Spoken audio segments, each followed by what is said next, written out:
Sveiki sugrįžę į paskutinį restartą. Šiandien pasinersim į mažai kam žinomą, bet neįtikėtinai įdomią Lietuvos kompiuterių pramonės istoriją. Taip, tu mane girdėjai. Lietuvos Sovietų sąjungoje ne tik augino bulves, bet ir gamino kompiuterius. Tikrus, su tranzistoriais, mikroschemomis ir net OCR sistema, kuri galėjo skaityti tekstą.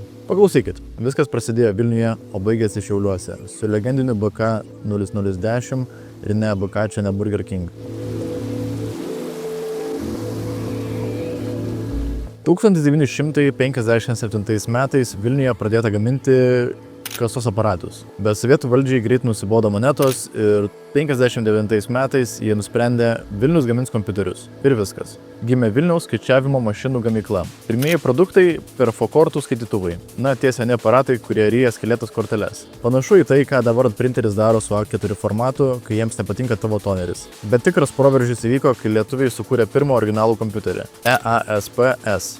Jo paskirtis - analizuoti atsitiktinius procesus. Kitaip tariant, padėti suprasti, kodėl tavo katinas atsikelia 3 nakties ir reikalauja maisto. Lempiniai elementai šitoje mašinoje pakeisti puslaidininkiais. 1963 metais pasaulį išvydo Rūta. Ne močiutė, o pirmasis lietuviškas tranzistorinis kompiuteris. Darė 2500 operacijų per sekundę. Šiais laikais tiek atsidarai chromtabų per rytinę kavą. Bet tuo metu tai buvo kosmosas. Bet va čia prasideda tikra pažanga. Lietuviai sukūrė OCR įrenginį Rūta 701, kuris galėjo skaityti spausdintą ir net rašytinį tekstą. 70-aisiais, tai čia praktiškai ChatGPT senelis. Kad viską koordinuotų, 66 metais buvo įkurtas susivienijimas Sigma. Nežinau, ką galėčiau dar čia pridurti. Įsivaizduokit, Vilnius, Telšiai, Panevėžys, Tauragė, visa Lietuva gamina dalis kompiuteriams. Toks kaip McDonald's franšizės modelis, tik vietoj burgerių tranzistoriai. Vienas įdomiausių projektų - kompiuteris M5100.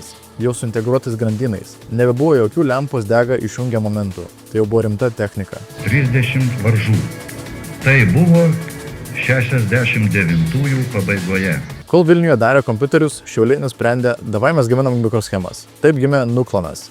Milžiniška gamykla, 4000 žmonių, švarios patalpos ir lustai, kurie keliavo į raketų sistemas, radarus ir svarbiausia - kompiuterius. Šaltasis karas įnešė įdomių akcentų. Maskva norėjo plėsti Nukloną, kad gamintų dar daugiau karinių mikroschemų, bet lietuviai politikai, kaip Brazauskas, pasakė, gal jau gana to karo žaidimo. Retas atvejis, kai kas nors Maskvai pasakė ne.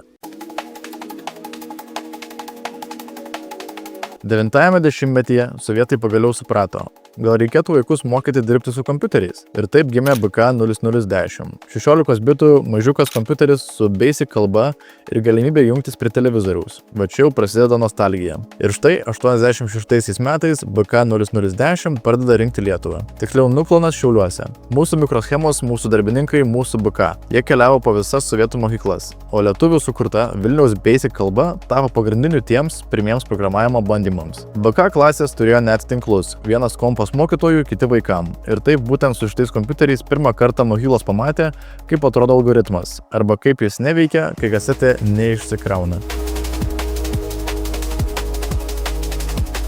Atkūrus nepriklausomybę viskas subirėjo. Sovietinė ekonomika nebeturėjo reikšmės.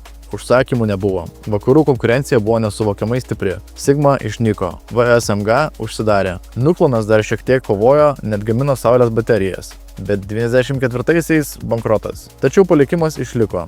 Mūsų inžinieriai, programuotojai, elektronikai, jie padėjo pamatus tai IT Lietuvai, kurią dabar turim. Ir ši istorija verta ne tik vadovėlio, bet ir šito video. Jei tau patiko ši istorija, nepamiršk palaikyti paskutinį restarto prenumerata, laikų ir komentarų. Parašyk, ar tavo mokyklai buvo BK 0010, ar tiesiog pas tėvą spintoje dulkėjo perfokortų skaitytuvas.